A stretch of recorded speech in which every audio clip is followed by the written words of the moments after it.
आपके साथ मीना। वक्फ बोर्ड के आदेश के बाद छत्तीसगढ़ में घमासान मच गया है। एक तरफ मौलाना अली रिजवी ने आदेश को गलत ठहराते हुए कहा कि जुम्मे की नमाज के बाद मस्जिदों में केवल दीन और ईमान की बातें होती है। वहीं वक्फ बोर्ड के अध्यक्ष का कहना है कि यह आदेश केवल मुतवल्लियों के लिए है, मौलानाओं का इससे कोई लेना देना नहीं है। छत्तीसगढ़ राज्य वक्फ बोर्ड ने प्रदेश भर की सभी मस्जिदों के लिए नया फरमान जारी किया है, जिसके अनुसार अब मस्जिद कमेटियों को जुमे की नमाज के दौरान तकरीर के विषयों के लिए वक्फ बोर्ड से इजाजत लेनी होगी। वक्फ बोर्ड की परमिशन के बाद ही तकरीर के विषयों पर मौलाना चर्चा कर सकेंगे। इस मामले पर छत्तीसगढ़ वक्फ बोर्ड के अध्यक्ष डॉक्टर सलीम राज का कहना है कि मुतवल्लियों को आदेश दे दिया गया है कि मस्जिदों को राजनीति का अखाड़ा न बनाया जाए। लगातार मस्जिदों से बयानबाजी होती है, फतवा जारी होता है, वो नहीं होना चाहिए, इसलिए नया आदेश जारी किया गया है। वहीं अब इस मामले पर AIMIM के सुप्रीमो असदुद्दीन ओवैसी ने बीजेपी पर निशाना साधते हुए अपने सोशल मीडिया एक्स पर पोस्ट कर लिखा है कि छत्तीसगढ़ की भाजपा सरकार का वक्फ बोर्ड चाहता है कि जुमा का खुतबा देने से पहले खतीब अपने खुतबे की जांच वक्फ बोर्ड से करवाए और बोर्ड की इजाजत के बिना खुतबा ना दे। अब भाजपाई हमें बताएंगे कि दीन क्या है। अब अपने दीन पर चलने के लिए इनसे इजाजत लेनी होगी। वक्फ बोर्ड के पास ऐसी कोई कानूनी ताकत नहीं, अगर होती भी तो भी वो संविधान के दफा 25 के खिलाफ होती। वक्फ बोर्ड ने ये गलत निर्णय लिया है, गलत फैसला लिया है। अगर उसको पाबंदी लगानी है कि जो भी तकरीर करो पहले उसको राइटिंग में हमको दो, हम उसे पास कर तब आप तकरीर करेंगे। तो इसको रोड में जितनी तकरीरें हो रही हैं उस पर उसको कानून लगाना चाहिए, जहाँ पर डेली एक दूसरे के खिलाफ बका जाता है। जहाँ पर देखिए रोड में तकरीर होती है एक दूसरे के खिलाफ ही होती है, एक दूसरे के खिलाफ बका जाता है, उनकी इज्जत मान मर्यादा को तहस नहस किया जाता है। लिहाजा ये कानून वो रोड में लगाने वाले पर लगाएं। जब वो रोड पर लगाएंगे तो उनके अपने औकात भी समझ में आ जाएगी। ये लगाए मुल्ला मौलवी पर, बेचारे सीधे साधे होते हैं, न दुनिया से उनको कोई मतलब होता है, न दुनिया को कोई दीन का दुनिया का कोई कायदा कोई धारा जानते हैं। मस्जिद में सिर्फ नेक काम की बात की जाती है, अच्छे काम की बात की जाती है, उसको अभी आप रोकना चाहते हैं। वहाँ पर जो भी होता है वो नेक काम के लिए बोला जाता है, दीन के लिए बोला जाता है। साफ़ सुथरे रहो, लड़ाई झगड़े से बचो, नमाज पढ़ो, रोज़ा रखो, इसके अलावा क्या बोला जाता है वहाँ पर? उस पर आप बोले कि हमसे परमिशन लीजिए, यानी हम नेक काम करें तो आपसे परमिशन लें, और जो गुंडागर्दी करें उनको कोई परमिशन की ज़रूरत नहीं। तो ये तो आपके निर्णय ही बिल्कुल गलत है, फैसला ही गलत है। हकीकत ये है कि ये गलत फैसला है, इसके ख़िलाफ़ सारा हिंदुस्तान का मुसलमान मुत्तहिद हो जाएगा, सारा मुसलमान मुत्तफ़िक़ होकर बोलेगा कि ये फ़ैसला आपने मन मुताबिक लिया है। तो वही मैं पूछना कि जो लोग रोड में तकरीर करते उन पर क्या कार्रवाई कर रहे हैं? वहाँ तो बोलने की हिम्मत नहीं, खड़े होने की हिम्मत नहीं, वहाँ पर आप रोक नहीं सकते। मस्जिद पर आप बड़ी कड़ी कार्रवाई करना चाहते हैं, वहाँ पर कौन सी बात गलत कही जाती है पहले ये बताया जाए।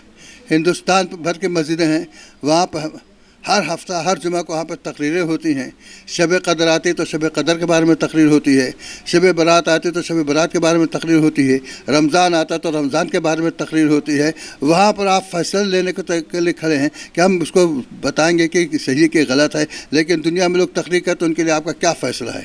इसलिए इनका ये फ़ैसला भी सही नहीं है। उनको चाहिए कि वक्फ बोर्ड मुसलमानों की इस पर मदद करे कि जो मुसलमान ने एक अच्छी बात बता रहे उनको इनाम दें, उनका हिम्मत अफजाई करें, उनका हौसला अफजाई करें। यह सिर्फ मुतवल्लियों के लिए है, इमाम और मौलाना लोगों के लिए नहीं है। मौलाना साहब, इमाम साहब इसके दायरे से दूर रहेंगे, क्योंकि इमाम साहब, मौलाना साहब कुरान और हदीस की बात करते हैं। हमको आपत्ति है मुतवल्ली लोग जो राजनीतिक अखाड़ा मस्जिदों को बना चुके हैं उसके लिए नियम लागू किया गया है। और जो भी मुतवल्ली है वह बोर्ड से अपने बयान अप्रूवल कराए, बयान दे, हमको कोई तकलीफ नहीं है। सामाजिक सौहार्द बिगाड़ने वाला बयान नहीं होना चाहिए। नहीं, मुतवल्ली के लिए हम उनके मुंह में ताला नहीं लगाए। बयान देने के पहले हमसे अप्रूवल ले ले, फिर कर देना, कोई तकलीफ तो हो रही है। मौलाना साहब की तो बात ही नहीं कर रहा है और इमाम की बात ही नहीं कर रहा, हम सिर्फ मुतवल्ली की बात कर रहे हैं। मुतवल्ली को अधिकार नहीं है मस्जिद में भाषणबाजी करने का। सिर्फ मस्जिद इबादत की जगह रहे, उसको राजनीतिक अखाड़ा मुतवल्ली नहीं बनाए। क्योंकि पूर्व सरकार के द्वारा लगातार मस्जिदों से बयान जारी किया गया है कि आप इसको वोट दीजिए, इसको वोट मत दीजिए। ये का इबादत की जगह इबादत है ना, राजनीति क्यों करे? मुतवल्ली को राजनीति करना है तो फिर राजनीति मुतवल्ली पद छोड़े राजनीति करे। कल वक्फ बोर्ड ने एक आदेश जारी किया। आदेश में ये लिखा था कि जितनी भी अब जुम्मे की नमाज होगी, नमाज के बाद जो भी तकरीरें होंगी, उन पर वक्फ बोर्ड का अब कड़ा निगरानी रहेगा। इस वक्त हमारे साथ मोहम्मद आरिफ जी हैं जो कि मौलाना हैं। आइए सीधे हम उनसे बात करते हैं, उनकी क्या राय है इन सब को लेकर के। सर, कल वक्फ बोर्ड ने एक आदेश जारी किया है कि जितनी भी अब तकरीरें होंगी नमाज जुम्मे की नमाज के बाद, उन पर अब वक्फ बोर्ड का जो है निगरानी रहेगा। कैसे देखते हैं?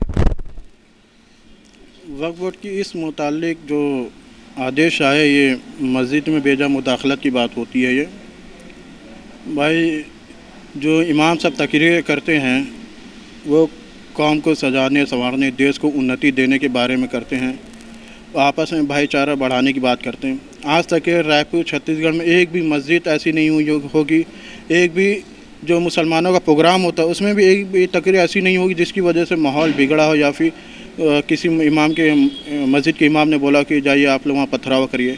जो मस्जिद में आता है वो अपना को पाक साफ़ करके आता है, जूते चप्पल बाहर उतार के आता है, वो कहाँ से पत्थर लेकर के आएगा। जो वजह बताई जा रही है और वजह तो आज तक समझ में नहीं आई कि ख़ास वजह क्या है इसमें। तकरीर में जो होता है मस्जिद में जो तकरीर होती है, एक तो माइक में होती है, माइक की चारों तरफ आवाज़ आती है। आज तक एक भी वीडियो क्लिप नहीं होगी, आज तक किसी हिंदू भाई ने कोई शिकायत नहीं की होगी कि इस मस्जिद से ये किसी धर्म के ख़िलाफ़ तकरीर की गई हो या इस मस्जिद से तकरीर के बाद ये पथराव हुआ हो। हाँ, ये बात कही जाती है कि मस्जिद जुमा की तकरीर के बाद रैलियाँ निकलती हैं, तो रैलियाँ निकलती है अपने एक जायज़ मुद्दा उठा करके सरकार से अपनी बात, सरकार तक अपनी बात पहुंचाने के लिए उठाई जाती है। रैलियाँ निकलने हर किसी को अपनी बात सरकार तक पहुंचाने का, सरकार को अपनी बात सुनाने का हक़ है, अधिकार हमारे का संविधान हमें इसका हक़ देता है कि कोई भी आदमी अपनी बात सरकार को पहुंचा सकता है। तो इसे एक रैली की शक्ल में दी जाती है। और रैली में आज तक रबी अव्वल का जुलूस हो गया, जुलूस गौसिया हो जाता है, लाखों की पब्लिक आती है। आज तक इसमें ऐसा कभी नहीं हुआ कि कोई पथराव वगैरह हो गया।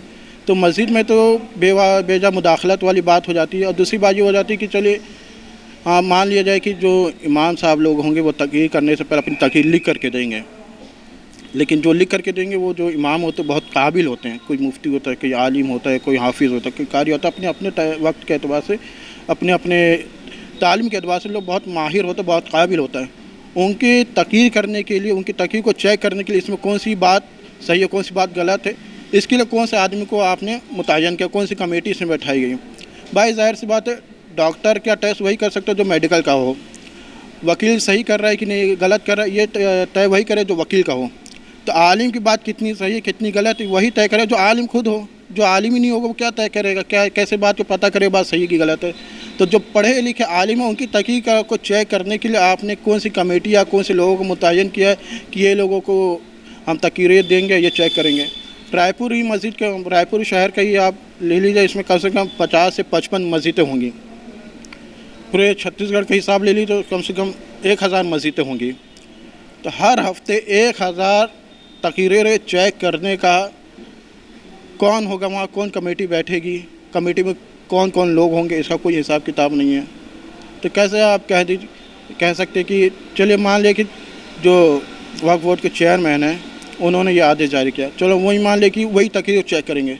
तो क्या वो इतने काबिल हैं कि वो तकरीर को चेक कर सकते हैं? क्या वो इतने काबिल है कि ये कुरान हदीस की जो बात है उसको सही या गलत कह सकते हैं? अगर वो खुद ही उस फील्ड के नहीं है तो उस फील्ड के वालों की बातें कैसे चेक करेंगे? ये भी एक बड़ा मुद्दा हो जाएगा। दूसरी बात ये भी रहेगा कि तकरीर हमने दे दिया, 1 हफ्ते का वक्त रहता है। अब 1 हफ्ते में कब उसकी परमिशन मिलेगी कि आप तकरीर कर सकते हैं? हाँ, ये आपकी तकरीर सही, आप तकरीर कर सकते हैं। कौन देगा परमिशन? कितने दिन में मिलेगी? ये बहुत अफरा तफरी वाली बात हो जाएगी। और जिस तरीके से आज के ज़माना हो गया कि जो पहले का ज़माना तो हिंदू मुसलमान सब एक साथ ईद और बकरीद और अपने अपने त्यौहार अपनी खुशी से मनाते थे, लेकिन आज वो माहौल बदल गया। तो आज ये माहौल इसी वजह से ऐसे कानून और ऐसे आदेश की ही वजह से बदला है, जिसकी वजह से आज हिंदू मुसलमान में दूरियां हो गई है। जिस वक्त हम कहते थे सारे जहाँ सच्चा हिंदू सिता हमारा, हम बुलबुले इसकी ये गुल सिता हमारा, ये नारा तमाम लोग लगाते थे, लेकिन ये नारा आजकल धीरे धीरे मिटते जाए। ये सब इन्हीं आदेश और इन कानून जो बेजात कानून लगाए जाते हैं बिना किसी मतलब के, उसी वजह से हो रहा है। अच्छा, वक्फ बोर्ड ने ये भी कहा है कि जैसे कोई भी मस्जिद है ये आदेश मानता नहीं है तो उसके ऊपर कड़ी कार्रवाई भी की जाएगी, इसे कैसे देखते हैं? भाई आदेश मानता है कि नहीं, तो किस वजह से नहीं मान रहा है, उसकी एक वजह भी होगी, ऐसे तो नहीं है बेवजह बोल देगा।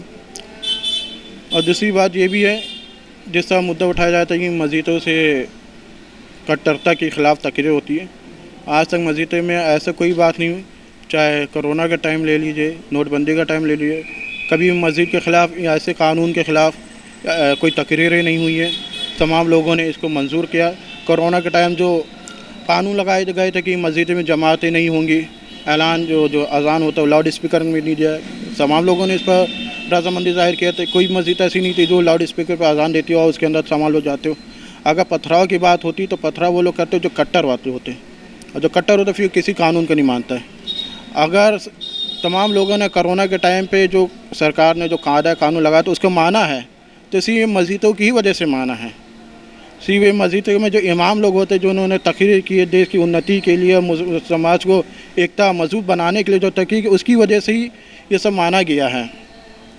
तो आज तक तो किसी भी मस्जिद में ऐसी कोई बात निकली नहीं जिसकी वजह से ये सब कानून लाया जा रहा है। मौलाना साहब का साफ तौर पर कहना है कि जो कानून है पूर्णतः गलत है। मस्जिदों में जो तकरीर होती हैं उस पर किसी भी तरीके के भड़काऊ भाषण नहीं किए जाते हैं, सिर्फ़ और सिर्फ दीन की बातें की जाती हैं। कैमरा पर्सन रुपेश पटेल के साथ शहबाज अली, रायपुर। और खबरों में फिलहाल इतना ही। अपडेटेड रहने के लिए हमारे चैनल को सब्सक्राइब कर लीजिए और नोटिफिकेशन के लिए बेल आइकन दबाना ना भूलें। नमस्कार।